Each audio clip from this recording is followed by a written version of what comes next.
Hi all, I have a very interesting game to show you. This is between Gufeld and Kavalek. Very beautiful and aesthetic in many ways. It's one of the best games at Chessgames.com for the year 1962. Let's see why. E4 from Gufeld. Kavalek played E5. We have knight F3, knight C6, bishop B5, and now one of the oldest variations of the ruler pairs. It's called the classical variation, bishop C5. This goes way back. Very simple idea, just to develop the bishop. C3. This is the central variation. White intends, of course, to try and gain a tempo to punish black's move, construct the center. But black here has an interesting resource. F5, it's called the Cordell Gambit, named after another player way back. So this is a very aggressive gambit indeed, trying to, sometimes you get the F-file pressure, just undermining white's central control. A slightly sounder line is knight F6. This line has been played quite a bit. And here white's slightly better. But yeah, F5, super aggressive. Cordell Gambit. So let's see what happens. D4. We have now F takes E4. Knight G5.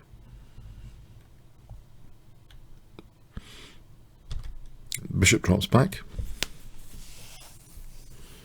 Now white plays a very interesting move here, and his idea is a little bit, it provides a deadly trap actually for black. If black routinely plays knight D7 here, which he didn't, can you see what white could do here, which is just winning? If I give you 5 seconds to pause the video.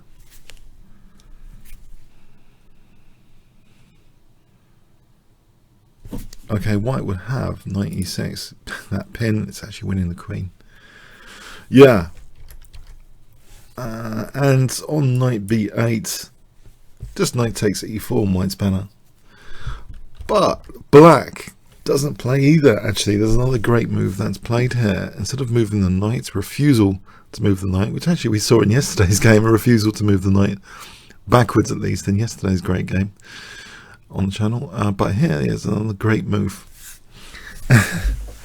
What does black play if I give you 5 seconds starting from now?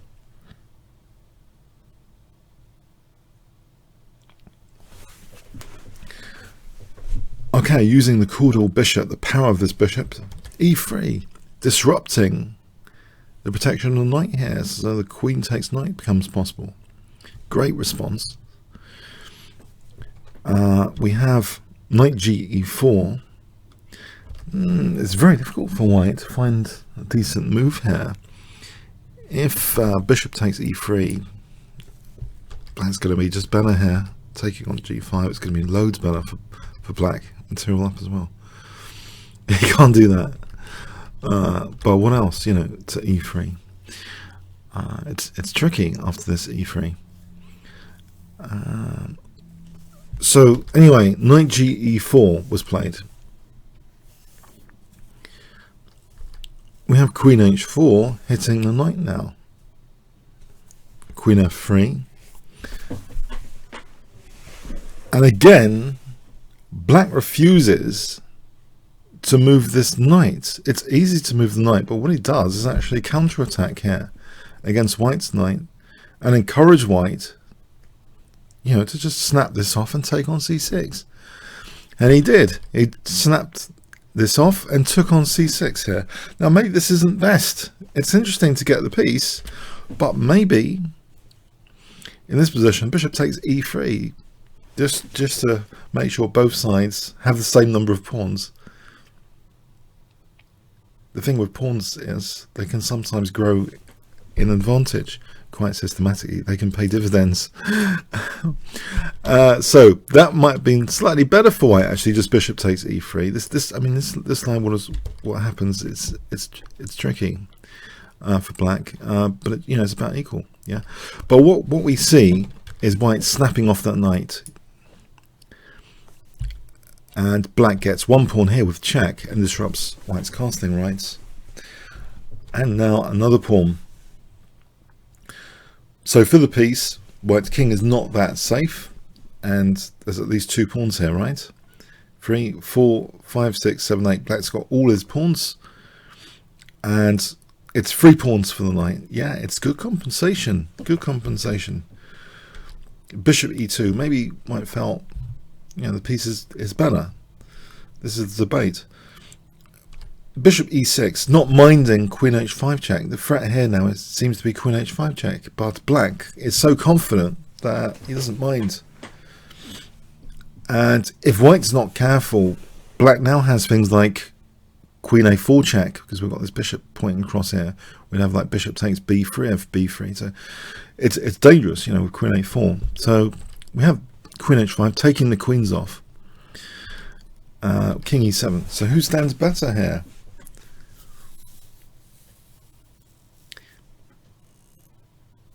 Okay, let's see.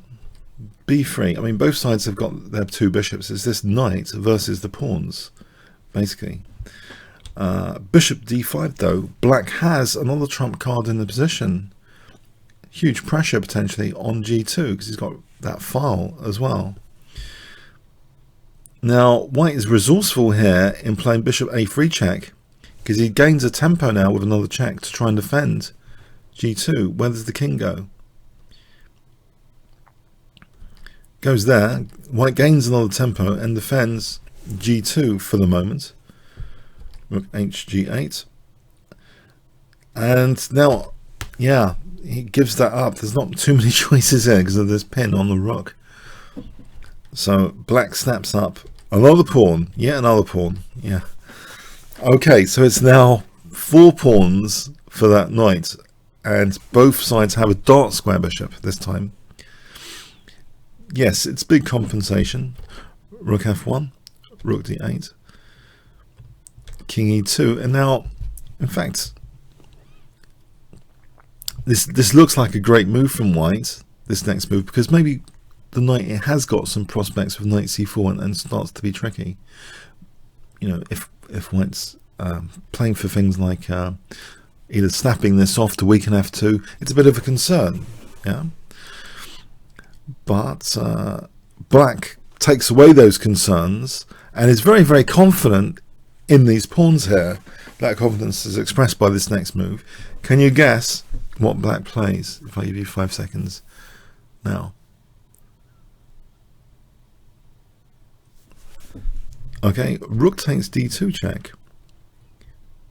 Maybe also the straightforward e4 was good, you know. But this is neat. This is simplifying the position, and the pawns go a little bit more forward with e4.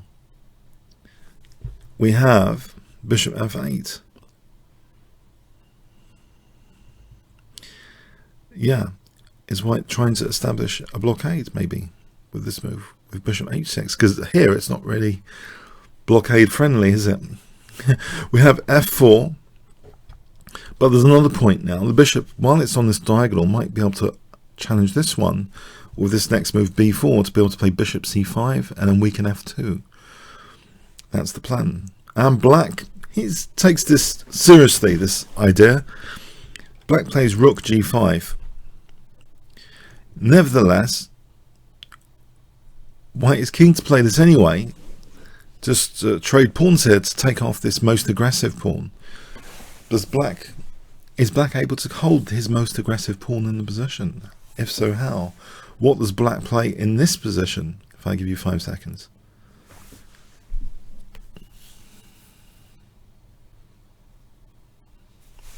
Yep, exchange sack. So the imbalance here is incredible. It's bishop and a few pawns against the 2 rooks. Rooks really feed on files, and they don't necessarily like being stuck in blockading jobs here.